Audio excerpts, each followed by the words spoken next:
Hello everyone. आजच्या व्हिडिओमध्ये आपण वीर्य हा चॅप्टर बघणार आहोत. तर वीर्य हा द्रव्यगुणमधील एक महत्त्वाचा टॉपिक आहे. यावर SCQ सुद्धा येऊ शकतो. तर हा चॅप्टर आपण बघणार आहोत. सर्वप्रथम दिलेला आहे निरुक्ती. तर वीर्याची निरुक्ती काय आहे? तर वीर विक्रांतो कर्मसमर्थः भवति अनेन इति वीर्यम. याचा अर्थ असा होतो की वीर विक्रांतो हा जो शब्द आहे, हा जो धातू आहे, या धातूपासून वीर्य हा शब्द तयार झालेला आहे.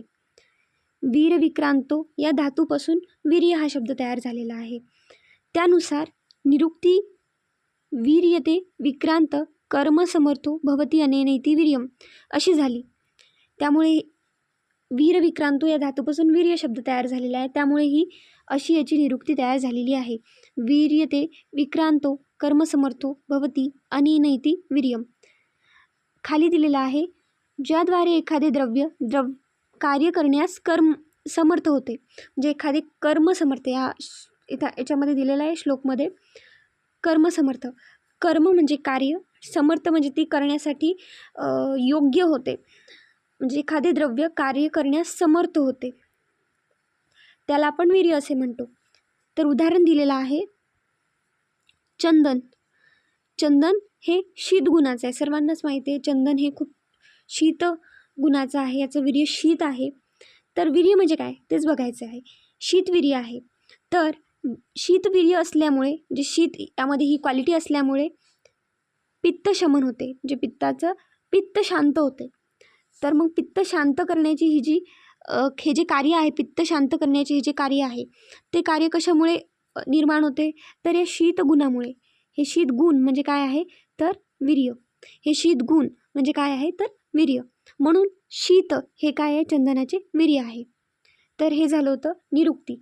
निरुक्तीमध्ये सांगितलेलं आहे की वीर्य म्हणजे एखादा द्रव्य आहे, त्याची जी कार्य करण्याची जी पात्रता असते त्याला आपण वीर्य म्हणू. उदाहरणामध्ये चंदनाचं जे पित्त शमनाचे जे कर्म आहे, ते कर्म शीतगुणामुळे होते. म्हणून इथे शीत हे काय आहे? वीर्य आहे.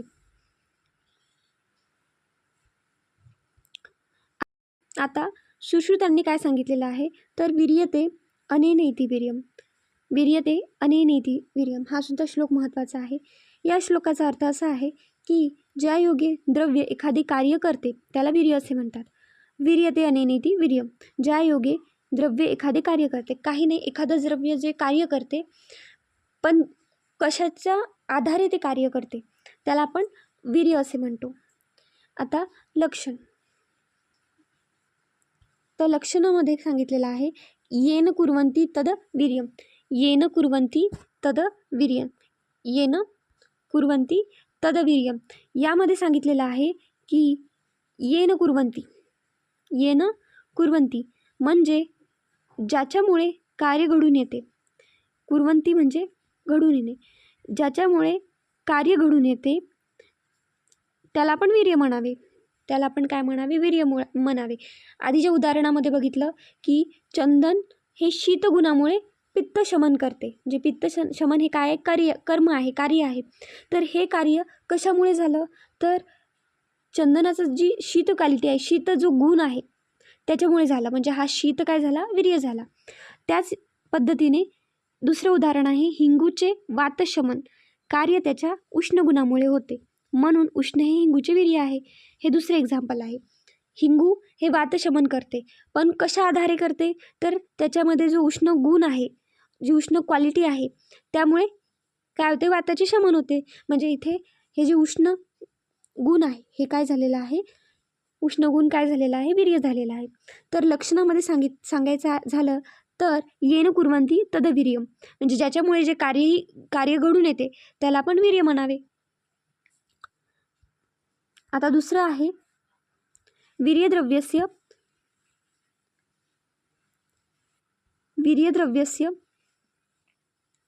तद गेयम यज्ञोगात क्रियेत क्रिया ना वीर्यतु कुरुते किंचितम सर्वा वीर्यकृता क्रिया. हा अष्टांग संग्रहमधील हा श्लोक आहे. या श्लोकाच्या नुसार जे कार्य करते ते वीर्य होय, म्हणजे जे कार्य होते ते काय आहे, वीर्य आहे असे चरकाचार्य म्हणतात. वीर्या वाचून द्रव्याचे कोणतेही कार्य होत नाही, म्हणजे जे वीर्य आहे त्या वाचून द्रव्याचे कोणते कार्य होत नाही, सर्व कार्य वीर्यामुळेच होतात. हे सुद्धा काय आहे, एक लक्षण आहे. कशाचं, वीर्याचं. वीर्याचं लक्षणामध्ये आपण पहिलं काय बघितलं की ज्याच्यामुळे कार्य घडून येते ते वीर्य. उदाहरण हे बघितलं हिंगूचं, वातशमन. दुसरं जे लक्षण आहे ते काय आहे की वीर्य वाचून कोणतंच कार्य होत नाही. वीर्य वाचून कोणतंच कार्य होत नाही, जे कार्य होते ते फक्त वीर्यामुळे होते आणि त्याला आपण वीर्य म्हणतो. आता आपण बघणार आहोत वीर्य संख्या. तर वेगवेगळ्या आचार्यांनी वेगवेगळी वीर्याची संख्या सांगितलेली आहे. काहींनी अष्टविध वीर्यवाद सांगितलेला आहे, ज्यामध्ये त्यांनी 8 वीर्य सांगितलेले आहेत, वीर्याचे 8 प्रकार सांगितलेले आहेत. तर काहींनी 2 वीर्य सांगितलेले आहेत. तर ते बघू. वीर्यसंख्येविषयी आयुर्वेदिक शास्त्रामध्ये काही मतभेद येतात. त्यामध्ये प्रामुख्याने 2 मतप्रवाह आहेत. एक आहे शक्तिरूप वीर्यवाद, ज्यालाच आपण बहुवीर्यवाद देखील म्हणतो. तर यानुसार द्रव्यामधील विविध कार्यशक्तीमुळे वीर्य ही विविध प्रकारची असतात असे आचार्य चरक म्हणतात. तर चरकांनी बहुवीर्यवाद सांगितलेला आहे, ज्यामध्ये ते म्हणतात की द्रव्यामध्ये जे विविध कार्य करण्याची जी शक्ती असते त्यामुळे त्यामध्ये विविध प्रकारचे वीर्य असतात असं चरक म्हणतात. तर त्यामध्ये अनेक शक्ती आहेत असं सुद्धा ते म्हणतात. एखाद्या द्रव्यामुळे जे एखादे कार्य घडून येते त्यानुसार शक्तीची, वीर्याची निश्चिती आपणास करता येते.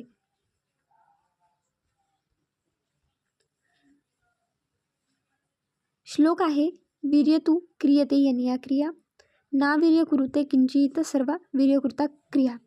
आचार्य चरकांनी सांगितलेलं आहे की वीर्यतु क्रियते यनिया क्रिया, वीर्यतु क्रियते यनिया क्रिया. वीर्यामुळेच काय होते, कोणतीही क्रिया घडते. वीर्यामुळेच कोणतीही क्रिया काय होते, घडून येते आणि वीर्यामुळेच आपल्याला त्याच्या शक्तीची निश्चिती होते. आता उदाहरणामध्ये सांगितलेलं आहे निंबूक. या द्रव्यामध्ये रोचन, दीपन म्हणजेच अग्निदीपन, आणि रोचन म्हणजे रुची निर्माण करणे, पाचन म्हणजे अन्नाचे पचन करणे, शूलग्न म्हणजे शूल कमी करणे, अशा विविध काय कार्यशक्ती आहेत. तर यामध्ये विविध शब्द आलेला आहे आणि वेगवेगळ्या कार्यशक्ती आलेल्या आहेत. म्हणजे एकच द्रव्य पण वेगवेगळे कार्य करते, पाचन करते, रोचन करते, दीपन करते, शूलग्न आहे. तर इतके सारे याच्यामध्ये काय आहेत, शक्ती आहेत, विविध शक्ती आहेत. तर या विविध कार्यशक्तीमुळे निंबुकात वीर्यही अनेक आहेत असे मानावे असे चरक म्हणतात, आचार्य चरक म्हणतात. जर एक द्रव्य अनेक कार्य करते त्यामध्ये अनेक शक्ती आहेत, त्यामध्ये अनेक शक्ती आहेत, तर त्या एका द्रव्याचे अनेक वीर्यही असू शकतात असं आचार्य चरकांनी या वीर्यवादामध्ये एक्सप्लेन केलेलं आहे. अशा प्रकारे द्रव्यात अनेक कार्यकारी शक्ती आढळून येतात, म्हणून वीर्यही अनेकविध आहेत असे म्हणावे लागेल. तर त्यांनी अशा पद्धतीने अनेकविध वीर्यवाद हे त्यांनी एक्सप्लेन केला आहे.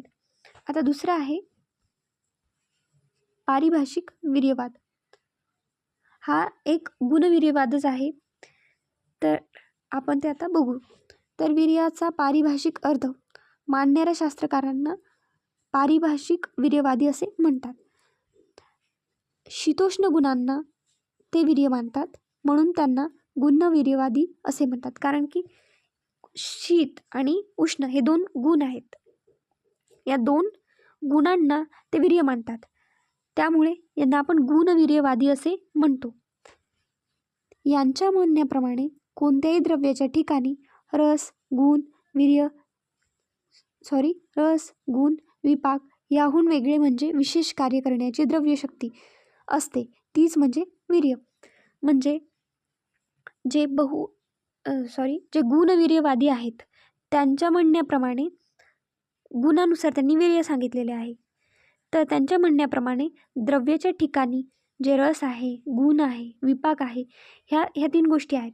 याहून वेगळी जी कार्य करण्याची जी वेगळी शक्ती आहे, इथे शक्ती सांगितलेलं आहे त्यांनी, जी शक्ती आहे ती म्हणजे काय तर वीर्य, ती म्हणजे काय तर वीर्य. आता वीर्याचे स्वरूप द्रव्य, रस, गुण विपाकाहून वेगळे मानतात. म्हणजे त्यांनी विपाकाहून जे वेगळे आहे त्यांना त्यांनी वीर्य म्हटलेलं आहे. म्हणजे जी द्रव्याची जी विशेष शक्ती आहे कार्य करण्याची त्याला त्यांनी वीर्य मांडलेलं आहे. आता या शास्त्रकारांमध्ये वीर्य संख्येविषयी मतभेद आहेत आणि यांनीही थोडं मतभेद यांच्यामध्ये पण आहे. तर प्रथम सांगितलेलं आहे अष्टविध वीर्यवाद, नंतर सांगितलेले काही लोकांनी मांडलेला आहे द्विविध वीर्यवाद, तर काहींनी बहुविध वीर्यवाद असे 3 गट पाडलेले आहेत. म्हणजे काही लोक अष्टविध वीर्यवाद मानतात, तर काही लोक द्विविध वीर्यवाद मानतात, तर काही बहुविध वीर्यवाद सुद्धा मानतात. त्यापूर्वी व्हिडिओला लाईक करा आणि या व्हिडिओला शेअर करा आणि चॅनलला सबस्क्राईब करा. आता आपण अष्टविध वीर्यवाद अकॉर्डिंग टू अष्टांग संग्रह आणि अकॉर्डिंग टू चरक हे वेगवेगळे आहे. तर गुरुवाद्याय वीर्य उच्यन्ते शक्तिमंतो अन्यथा गुणा परसामर्थ्यहीनत्वाद गुणा एव इतर गुण. यांनी गुरुवादी जे गुण आहेत त्यापैकी 8 गुण घेतलेले आहेत. तर ते 8 गुण म्हणजे अष्टवीर्य असं त्यांनी याच्यामध्ये सांगितलेलं आहे. तर ते 8 गुण काय आहेत ते पुढे बघूयात. त्याच पद्धतीने चरकांनी सुद्धा 8 गुण मांडलेली आहेत, 8 वीर्य मांडलेली आहेत.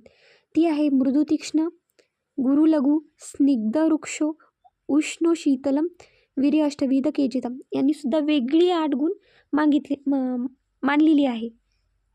तेही आता आपण पुढे बघूयात.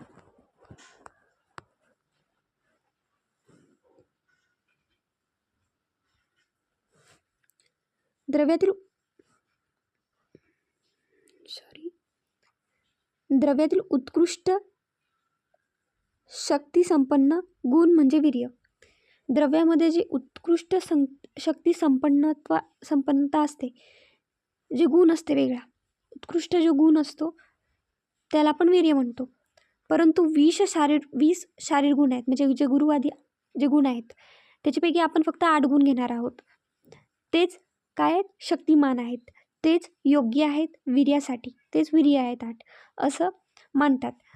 जे उरलेली जी गुण आहेत, उरलेले जे 12 गुण आहेत ते एकांमेकांवर काय असतात, अवलंबून असतात आणि एका दुसऱ्याच्या बळावर कार्य करतात. म्हणून ते हीन आहेत, ते आपण नाही मानणार आहे. म्हणजे आपण काहीच गुण मानणार आहोत. ते गुण म्हणजे काय, तर गुरु लघु, शीत उष्ण, स्निग्ध वृक्ष, मृदू तीक्ष्ण हे 8 गुण आहेत. हे 8 गुण आपण अष्टविध वीर्यामध्ये मांडणार आहोत. यालाच आपण अष्टविध वीर्य असं देखील म्हणू. तर ती कोणती आहेत,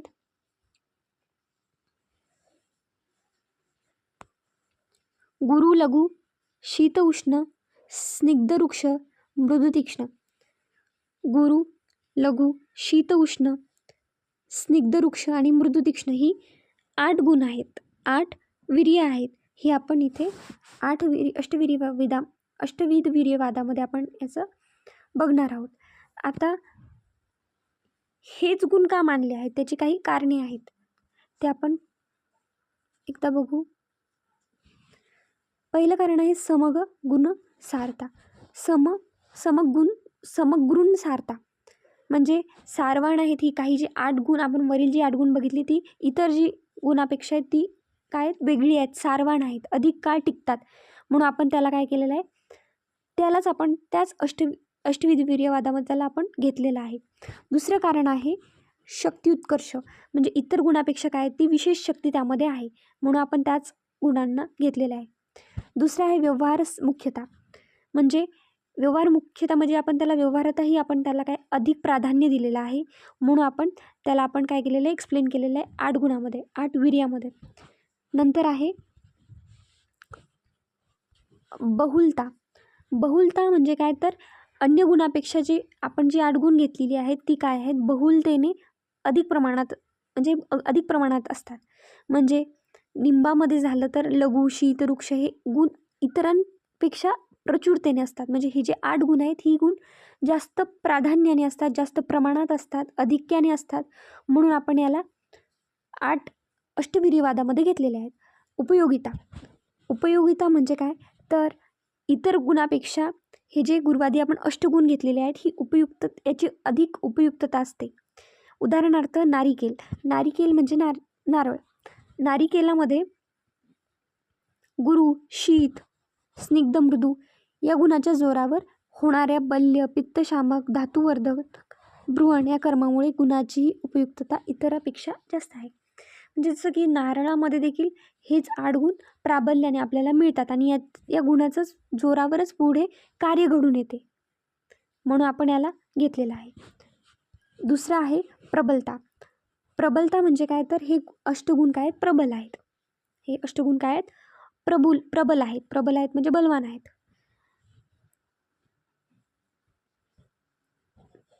आता आपण थोडक्यात बघूयात कोणते ते 8 गुण आहेत. तर आपण वरील बघितले कोणकोणते, त्यांनी 8 गुण सांगितलेले आहेत. पण आचार्य सुश्रुतांनी हेच जो अष्टवीर्यवाद आहे त्यामध्ये थोडं चेंज केलेलं आहे. म्हणजे आधी जे आपण गुण बघितले आहेत त्या गुणानुसार गुरु, लघु, शीत, उष्ण हे आधी आपण 8 गुण बघितलेले आहे. परंतु जे सुश्रुत आहेत त्यांच्यानुसार ती जी अष्टगुण आहेत ती थोडी वेगळी आहेत. ते त्यापैकी त्यांनी सांगितलेलं आहे की शीत उष्ण, स्निग्ध रुक्ष, मृदू तीक्ष्ण, पिश्चल विशद हे 8 गुण त्यांनी सांगितलेले आहेत. त्यांनी काय केलेलं आहे, गुरु आणि लघु हे आपण 2 गुण पूर्वी बघितले. गुरु आणि लघु आपण हे गुण पूर्वी बघितले. तर त्यांनी गुरु, लघु हे गुण न घेता त्यांनी गुण कोणते घेतलेले आहेत, पिश्चिल आणि विशद हे गुण घेतलेले आहेत. तर हे त्यांचं थोडं वेगळा 2 गुण त्यांनी ॲड केलेले आहेत आणि 2 गुण त्यांनी पहिले जे पूर्वीचे जे गुरु लघु होते ते त्यांनी घेतलेले नाही. तर ते न घेण्याचं कारण असं आहे की गुरु आणि लघु हे 2 काय आहेत, विपाकसुद्धा आहेत. त्यांनी विपाकांना याच्यामध्ये ॲड न करता त्यांनी पिश्चिल आणि विशद या वीर्याचा त्यांनी त्यामध्ये समावेश केलेला आहे.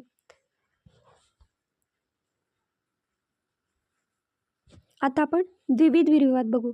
तर द्विविध वीर्यवादामध्ये 2 गुण आहेत, शीत आणि उष्ण. शीत आणि उष्ण हे 2 काय आहेत, वीर्य आहेत. शीत आणि उष्ण हे काय 2 वीर्य त्यांनी मानलेले आहेत. त्याचा श्लोक आलेला आहे, उष्ण शीत गुणोत्कर्षात तत्र वीर्य द्विविधवा स्मृतन. हे 2 त्यांनी मानलेले आहेत, शीत आणि उष्ण. त्यांच्यानुसार 2च वीर्य आहेत, शीत आहे आणि उष्ण आहेत. तर अष्टांग हृदय यांनी यामध्ये 2 वीर्य आहेत, शीत आणि उष्ण. शीतमध्ये काय येणार आहे, तर दुग्ध येणार आहे, द्राक्ष येणार आहे, सगळे शीत गुणाचे द्रव्य येणार आहेत. तर उष्णवीर्यामध्ये काय येणार आहे, मरीच येणार आहे, यवान येणार आहे, हिंगू येणार आहेत, हे द्रव्य येणार आहेत. आता त्यांची कारणे काय, तर अग्नि, सोम, प्राबल्य. हे कारण कसं आहे ते बघू. अग्नि, सोम, प्राबल्य म्हणजे सृष्टीमध्ये जरी अनेकविध द्रव्य असली तरी महाशक्तिमान अशा अग्नि व सोम, अग्नि म्हणजे अग्नि, सोम म्हणजे जल, यांना सोडून कोणतेही द्रव्य नाहीत. म्हणजे त्यांनी मुख्य 2च मांडलेले आहेत, अग्नि आणि सोम म्हणजे उष्ण आणि शीत. त्यामुळे आपल्या प्रकृतीमध्ये हेच काय 2 महत्त्वाचे काय म्हणता येईल द्रव्य आहेत. या 2 द्रव्यापासूनच पुढे तयार झालेले अधिक द्रव्य आहेत. त्यामुळे हे 2च त्यांनी मांडलेले आहेत वीर्य. नंतर आहे द्विविध काल. द्विविध काल म्हणजे काय, तर आधार आणि विसर्ग काल. हे काय, अग्नी आणि सौम्य या 2 गुणाचे आहे. तर त्याच पद्धतीने आपले जे 6 ऋतू आहेत, म्हणजे शिशिर, वसंत आणि ग्रीष्म, हे काय आहेत, उत्तरोत्तर उष्ण आहेत. म्हणजे यांचा प्रादुर्भाव म्हणून आदान. व वर्षा, शरद, हेमंत हे काय आहेत, शीत गुणांचा प्रादुर्भाव आहे. यामुळे आपण याला विसर्ग असं मानतो. विसर्ग आणि आदान काळ म्हणजे आदान म्हणजे काय, तर थोडे उष्ण गुण आहेत. विसर्गामध्ये काय, तर शीत गुणाचा प्रादुर्भाव आहे. म्हणून याचा आपण प्रतिनिधी म्हणून शीत आणि उष्ण हे 2च वीर्य मांडणार आहोत. दुसरा आहे प्रबलता. प्रबलता हे या गुणामुळे म्हणजे 2च गुण काय मांडलेले आहेत त्यांनी, शीत आणि उष्ण हे 2 गुण काय आहेत, प्रबल आहेत. त्यामुळे त्यांनी काय केलेलं आहे, या विविधवाद सांगितलेला आहे. शरीर व्यापार मुख्यता. शरीर व्यापार मुख्यता म्हणजे प्रामुख्याने बृहण आणि कर्षण. बृहण म्हणजे पुष्टी करणे आणि कर्षण म्हणजे काय करणे, शीन करणे, शीनता आणणे. तर हे जे 2 गुण आहेत यामध्ये मोडतात, शीत आणि उष्ण. शीतवीर्याने काय होते, बृहण होते आणि उष्ण वीर्यामुळे काय होते, कर्षण होते म्हणजे शीन होते. तर या गुणामुळे आपण 2च वीर्य मांडलेली आहेत. दुसरं सांगितलेलं आहे शक्ती उत्कर्ष. त्यानुसार सांगितलेलं आहे की ह्या जे 2 शक्ती आहेत ह्याच 2 शक्ती महत्त्वाच्या आहेत. ह्या दोन शक्तीच काय आहेत, उत्कृष्ट आहेत. त्यामुळे त्यांनी हे दोनच विहिरी सांगितलेले आहेत. आता विहिरी आणि त्यांचं पंचमहाभौतिक जे काय आहेत अधिष्ठान आपण ते बघणार आहोत. तर आता आपण बघितलं की सुश्रुतांनी अष्टविध वीर्यवाद मांडलेला आहे. त्यामध्ये त्यांनी 8 वीर्य सांगितलेली आहेत. त्यांनी पिश्चिल आणि विशद हे गुण ॲड केलेले आहेत. गुरु आणि लघु सांगितलेला नाही आहे. तर आता आपण त्यामध्ये असणारे पंचमहाभूत बघणार आहोत. तर गुरुमध्ये काय असतो, जल महाभूत असते, शीतमध्ये जल असते, स्निग्ध या वीर्यामध्ये जल असते, मृदूमध्ये जल आकाश असते, लघु या वीर्यामध्ये तेज वायू आकाश हे 3 पंचमहाभूत असतात, उष्ण यामध्ये अग्नी हे पंचमहाभूतापैकी एक महाभूत असते, वृक्ष यामध्ये वायू महाभूत असते, तीक्ष्ण यामध्ये अग्नि महाभूत असते. सुश्रुतसारखे काही शास्त्रकार गुरु लघु हे विभाग मानित असल्याने गुरु व लघु वीर्याऐवजी अनुक्रमे पिश्चिल आणि विशद हे वीर्य मानतात. पिश्चिलात जलाधिक्य व विशदात पृथ्वी व वायू हे या अधिक्याने मांडतात.